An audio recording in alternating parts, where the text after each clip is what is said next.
বন্ধুরা, তোমাদের সবাইকে আবারও আমার এই স্পোকেন ইংলিশ ক্লাসে স্বাগত। তো বন্ধুরা, তোমরা যারা আমার এই ক্লাসটি নিয়মিত ফলো করো, তোমরা জানো ইতিমধ্যে অনেকগুলো ক্লাস আমি নিয়ে নিয়েছি এবং এই ক্লাসগুলি তোমরা যারা নিয়মিত ফলো করেছো তাদের ইংরেজি স্পিকিং অনেকটাই ইমপ্রুভ হবার কথা। যদিও সেটা সম্পূর্ণ নির্ভর করবে তোমাদের প্র্যাকটিসের উপর, তোমরা ঠিক কতটা প্র্যাকটিস করেছো। তো ইংরেজি স্পিকিংয়ের জন্য সেন্টেন্স স্ট্রাকচার শেখা বা টেন্স শেখাটাই যথেষ্ট নয়।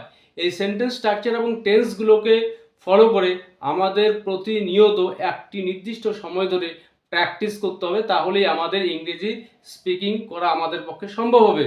তো আজকের এই ক্লাসে আমি আরও নতুন কিছু সেন্টেন্স, যেই সেন্টেন্সগুলো ছাড়া আমাদের ইংরেজি স্পিকিং সম্ভব নয়, এরকম কিছু সেন্টেন্স আমি তোমাদেরকে শেখাচ্ছি। এই সেন্টেন্স স্ট্রাকচারটাকে ফলো করে এই জাতীয় সেন্টেন্সগুলো তোমরা নিজেদের মতো প্র্যাকটিস করবে। তো লক্ষ্য করো, কয়েকটি সেন্টেন্স আমি লিখেছি এখানে। সে আমাকে পরীক্ষায় ফেল করার থেকে বাঁচিয়েছিল, অর্থাৎ সে পরীক্ষায় বিভিন্নভাবে আমাকে সহযোগিতা করেছিল, নোটপত্র দিয়ে, বইপত্র দিয়ে, অন্যথায় আমি ফেল করে যেতাম। তো এরকম কথা আমরা বলে থাকি। আমি ছেলেটিকে মারের হাত থেকে বাঁচিয়েছিলাম, অর্থাৎ এমন একটা সিচুয়েশন তৈরি হয়েছিল যে আমি না থাকলে ছেলেটা সেখানে মার খেত। তারা বাড়িটাকে পুড়ে যাওয়ার থেকে রক্ষা করেছিল, অর্থাৎ বাড়িটাতে আগুন লেগে গিয়েছিল, তারা সেই মুহূর্তে সেখানে সহযোগিতা না করলে, জল না দিলে হয়তো বাড়িটা পুড়ে যেত। তো এই জাতীয় সেন্টেন্সগুলোকে আমরা কিভাবে ইংরেজিতে বলবো, আজকের এই ক্লাসে আমি তোমাদেরকে সেটা শিখিয়ে দিচ্ছি। তো এখানে ফার্স্ট যে সেন্টেন্সটি, সে আমাকে পরীক্ষায় ফেল করার থেকে বাঁচিয়েছিল, এই যে সেন্টেন্সটি সিম্পল পাস্ট টেন্সে রয়েছে। তোমরা বুঝতে পেরেছো, যেহেতু অলরেডি টেন্সের ক্লাসগুলো আমি নিয়ে নিয়েছি। তো সে, তো শুরুতে আমাকে নিয়ে আসতে হবে হি অথবা সি। এখানে ভার্ব, যেটা মেইন ভার্ব, বাঁচিয়েছিল সে, তো সেভের সেকেন্ড ফর্ম নিয়ে আসতে হবে সিম্পল পাস্ট টেন্সের নিয়ম অনুসারে। হি সেভড, কাকে বাঁচিয়েছিল? মি। হি সেভড মি, কিসের থেকে? ফ্রম বিং, আমাকে ফেল করার থেকে বাঁচিয়েছিল। তো ফেল, যে ভার্ব ফেল, FAIL, তার থার্ড ফর্ম নিয়ে আসবো failed. So he saved me from being failed in the examination.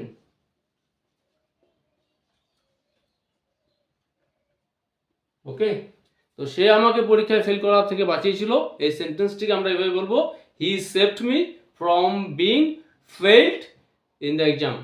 তো এখানে এই যে সেন্টেন্সের যে স্ট্রাকচারটা, তো লক্ষ্য করলে কি দেখা যাচ্ছে, শুরুতে আমাদেরকে সাবজেক্ট নিয়ে আসতে হবে, তারপর এখানে সেভ ভার্বের যে সেকেন্ড ফর্ম আমরা নিয়ে আসবো, সেভড, বাঁচিয়েছিল কিসের থেকে?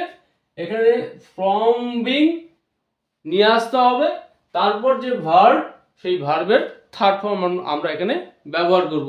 তো এই সেন্টেন্স স্ট্রাকচার অনুসারে সেকেন্ড যে সেন্টেন্সটি রয়েছে, আমি ছেলেটিকে মারের হাত থেকে বাঁচিয়েছিলাম, এখানে মূল কাজটি আমি করেছিলাম, সাবজেক্ট আমি।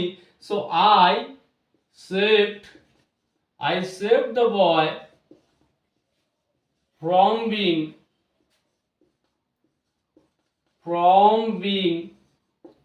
এখানে প্রহার করা বা মারা, যেটা বিট, এই বিট ভার্বের থার্ড ফর্ম নিয়ে আসতে হবে beaten. I saved the boy from being beaten. Next সেন্টেন্সটি, তারা বাড়িটিকে পুড়ে যাওয়ার থেকে রক্ষা করেছিল, এখানে সাবজেক্ট তারা, they saved the house from being, তারপর ভার্বের থার্ড ফর্ম, এখানে ভার্ব হচ্ছে পুড়ে যাওয়া, বার্ন, এই বার্ন ভার্বের থার্ড ফর্ম নিয়ে আসতে হবে এখানে burned. So they save the house from being burned. Next সেন্টেন্সটি, লোকটি আমার ব্যাগটি চুরি যাওয়ার থেকে বাঁচিয়েছিল, অর্থাৎ লোকটি না থাকলে আমার ব্যাগটি চুরি হয়ে যাচ্ছিল প্রায়, তো লোকটির কারণে সেটা আর সম্ভব হয়নি। তো এখানে সাবজেক্ট লোকটি, the man saved, the man saved my bag from being,